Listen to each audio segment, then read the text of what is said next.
ഞങ്ങളുടെ south Indian ട്രിപ്പിലെ 2ാം എപ്പിസോഡാണ് ഇത്.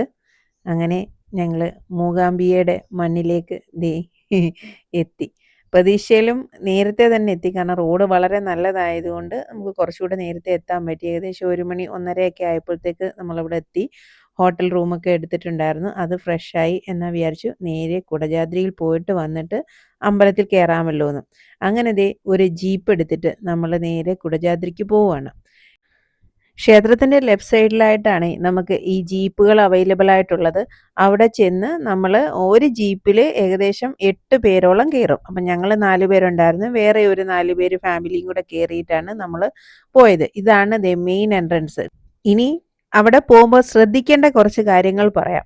നമ്മൾ ഈ എൻട്രൻസിൽ ഏകദേശം പെർ ഹെഡ് 100 രൂപ വീതം അടച്ചാലേ നമ്മളെ അകത്തേക്ക് കയറ്റി വിടൂ.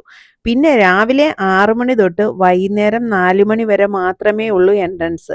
ഞാൻ ഈ പറഞ്ഞതുപോലെ നമുക്ക് മൂകാംബിക ക്ഷേത്രത്തിൽ നിന്ന് ഇവിടെ വരാൻ തന്നെ ഏകദേശം 40 കിലോമീറ്ററിൽ കൂടുതലുണ്ട്. 40-42 കിലോമീറ്റർ അറൗണ്ടാണ് അവർ പറയുന്നത്, വൺ സൈഡ് തന്നെ. അപ്പം 2:30 കഴിഞ്ഞു കഴിഞ്ഞാൽ അവിടുന്ന് ജീപ്പില്ല. 2:30ക്കാണ് ലാസ്റ്റ് ജീപ്പ് വരുന്നത്. അപ്പം നിങ്ങളിങ്ങനെ പ്ലാൻ ചെയ്യുന്നുണ്ടെങ്കിൽ എപ്പോഴും അത് ശ്രദ്ധിക്കണം. 2:30 അവിടെ നിന്നുള്ള ലാസ്റ്റ് ട്രിപ്പ് കയറി വന്നെങ്കിൽ മാത്രമേ നമുക്ക് ഇവിടെ ഏകദേശം ഒരു 3:30 3:45 ആകുമ്പോൾ എത്താൻ പറ്റൂ. 4 മണി കഴിഞ്ഞാൽ പിന്നെ നമ്മളെ അകത്തോട്ട് വിടുകയും ഇല്ല. 4 മണിക്ക് നമ്മൾ കയറിയാൽ തന്നെയോ 6 മണിക്ക് മുന്നേ നമ്മൾ തിരിച്ച് ആ ഗേറ്റ് ഇറങ്ങുകയും വേണം. അഥവാ നമ്മൾ ലേറ്റ് ആവുകയാണെങ്കിൽ ലേറ്റ് ആവുന്ന ഓരോ സമയത്തിനനുസരിച്ച് അവർക്ക് ക്യാഷ് നമ്മൾ അടയ്ക്കണം. അപ്പം ഞങ്ങൾക്കും അങ്ങനെ കുറച്ച് അമളികൾ പറ്റിയിട്ടുണ്ട്. അത് ഞാൻ പറയാം. നമ്മൾ ധാരാളം ഓഫ് റോഡ് പോയിട്ടുണ്ടെങ്കിൽ ഇതൊരു ഒന്നൊന്നര ഓഫ് റോഡായിരുന്നു കേട്ടോ. ഡ്രൈവേഴ്സിൻ്റെ എക്സ്പീരിയൻസ് സമ്മതിക്കാതിരിക്കാൻ പറ്റില്ല.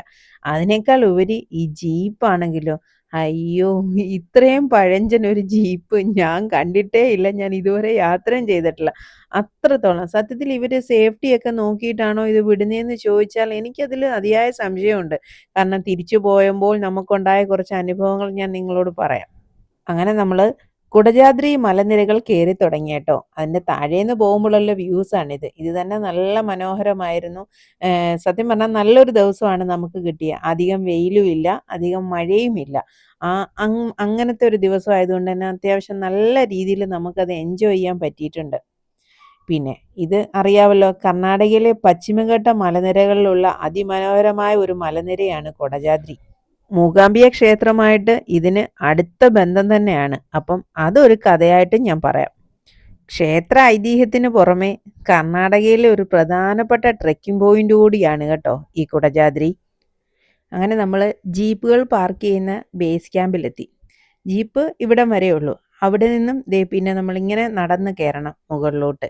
ഏകദേശം 1.5 to 2 കിലോമീറ്റർ എന്തോ ദൂരത്തിൽ. അത് നല്ല സ്റ്റീപ്പായിട്ടുള്ള കയറ്റമാണ്.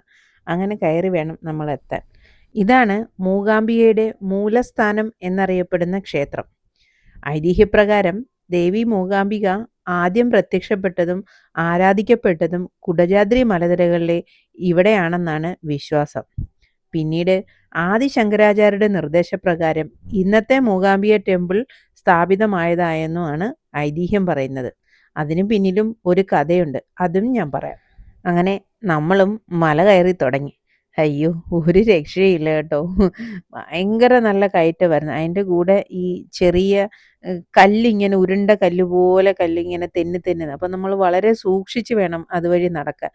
ഞങ്ങളങ്ങനെ കയറിയപ്പോൾ കുറച്ച് പേരിങ്ങനെ വടിയും കുത്തിയൊക്കെ താഴോട്ട് വരുന്നുണ്ടായിരുന്നു. വരുന്ന ഓരോരുത്തരോടും നമ്മൾ ചോദിക്കും, ഇനി എത്ര ദൂരമുണ്ട്, എത്ര ദൂരമുണ്ട്. അവരെല്ലാം ഒരേ സ്വരത്തിൽ പറഞ്ഞൊരു കാര്യം, തുടങ്ങിയിട്ടേ ഉള്ളൂ, ഇനിയും ധാരാളം ഉണ്ടെന്നാണ്. പിന്നെ നമ്മളിങ്ങോട്ട് കയറി വരുമ്പോൾ കണ്ട ആ മൂലസ്ഥാനം ക്ഷേത്രത്തിൽ നമുക്ക് പ്രത്യേക പൂജകളൊക്കെ ചെയ്യാം കേട്ടോ. അപ്പോൾ ഇങ്ങോട്ട് വരുമ്പോൾ അവർ പറയും, പൂജയ്ക്ക് നിങ്ങളുണ്ടെങ്കിൽ പറഞ്ഞിട്ട് പോയാൽ മതി, തിരിച്ചു വരുമ്പോഴത്തേക്ക് എല്ലാം റെഡിയാക്കി പ്രസാദമൊക്കെ വെക്കാം. അപ്പം നിങ്ങൾക്ക് അങ്ങനെ വേണം എന്നുണ്ടെങ്കിൽ അത് അവിടെ കൊടുത്തിട്ട് പൂജകൾക്ക് രസീതൊക്കെ എഴുതിയിട്ട് നമുക്ക് മുകളിലോട്ട് കയറി തുടങ്ങാം.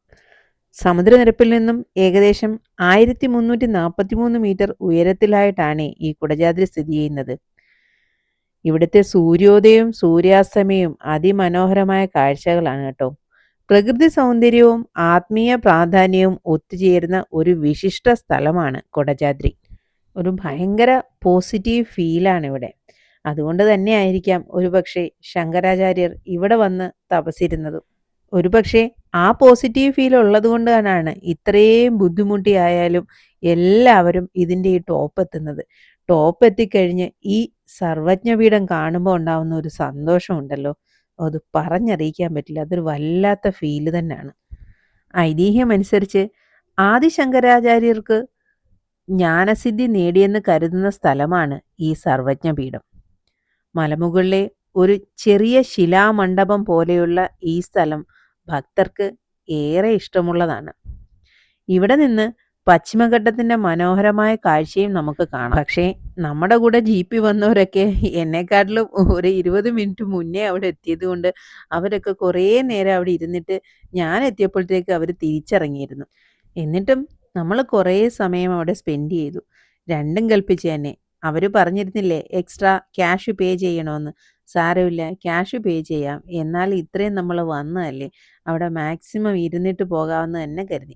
അങ്ങനെ അതുകൊണ്ട് തന്നെ തിരിച്ചിറങ്ങിയപ്പോൾ ഞങ്ങളായിരുന്നു ഏറ്റവും ലാസ്റ്റ്. അപ്പോഴാണ് ഒരു കാര്യം ഓർത്തത്. ഒരു പയ്യൻ പറഞ്ഞിരുന്നു താഴെ ഒരു ഗുഹയുണ്ട്, അത് നിങ്ങൾ കാണാതെ പോകല്ലേ, നല്ല ഭംഗിയാണെന്ന്. ഞങ്ങൾ കാടിൻ്റെ ഇടയ്ക്കൂടെ ഒന്ന് ഡീവിയേറ്റ് ചെയ്ത് ദേ അവിടെ എത്തി. ഈ ഗുഹയുടെ പേരാണ് ഗണേശ ഗുഹ.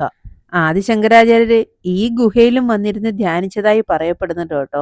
ഇതിപ്പോ ക്യാമറയിലായതുകൊണ്ടാണ് നിങ്ങൾക്ക് അതിൻ്റെ ഒരു ഫീല് കിട്ടാത്തത്. നേരിട്ട് കാണാൻ ഭയങ്കര ഭംഗി, വല്ലാത്തൊരു ഫീലുമാണിത്. ഗുഹയ്ക്കുള്ളിൽ ഗണപതിയുടെ ഒരു പ്രതിഷ്ഠയുണ്ട്. ഒരുപക്ഷെ അതുകൊണ്ടായിരിക്കാം ഇതിന് ഗണേശ ഗുഹ എന്ന് പേര് വന്നത്. ശാന്തവും ആത്മീയവും നിറഞ്ഞുമായ അന്തരീക്ഷം കാരണം പലരും ഇവിടെ കുറച്ചു സമയം ധ്യാനത്തിനും പ്രാർത്ഥനയ്ക്കും ഒക്കെ ഇരിക്കാറുണ്ടെന്ന് കേട്ടു. അങ്ങനെ അവിടെ കുറച്ചു നേരം നിന്നിട്ട് ഞങ്ങൾ തിരിച്ചിറങ്ങിയപ്പോഴാണ് ഈ കാഴ്ച കേട്ടോ. കംപ്ലീറ്റ് കോടമഞ്ഞായിരുന്നു. ഒരു സൈഡ് ഫുള്ള് കൊക്കയാണ്, ലെഫ്റ്റ് സൈഡിൽ കൂടെ ഇതുപോലത്തെ വഴികളും. ശരിക്കും ഒരു ഭയങ്കര റിസ്ക് തന്നെയാണ് ഇവിടെ പോകുന്നത്. അതിനുള്ള സത്യം പറഞ്ഞാൽ സേഫ്റ്റിയോ സെക്യൂരിറ്റിയോ ഒന്നും ഗവൺമെന്റ് അവിടെ പ്രൊവൈഡ് ചെയ്തിട്ടുമില്ല. അതെന്താണെന്ന് നമുക്ക് മനസ്സിലാവുന്നില്ല. അങ്ങനെ നമ്മൾ ബേസ് ക്യാമ്പിൽ തിരിച്ചെത്തി. പക്ഷേ നല്ലോണം താമസിച്ചത് കൊണ്ട് ഗേറ്റിൽ നമുക്ക് 100 രൂപ ഫൈൻ അടയ്ക്കേണ്ടിയും വന്നു. ഞങ്ങൾ പ്ലാൻ ചെയ്തിരുന്നത് വൈകുന്നേരം 7 മണിക്ക് തിരിച്ച് മൂകാംബികയിൽ എത്തുമെന്നും കുളിച്ച് ഫ്രഷായിട്ട് ദേവിയെടുത്ത് കയറി തൊഴാമെന്നും ഒക്കെയായിരുന്നു.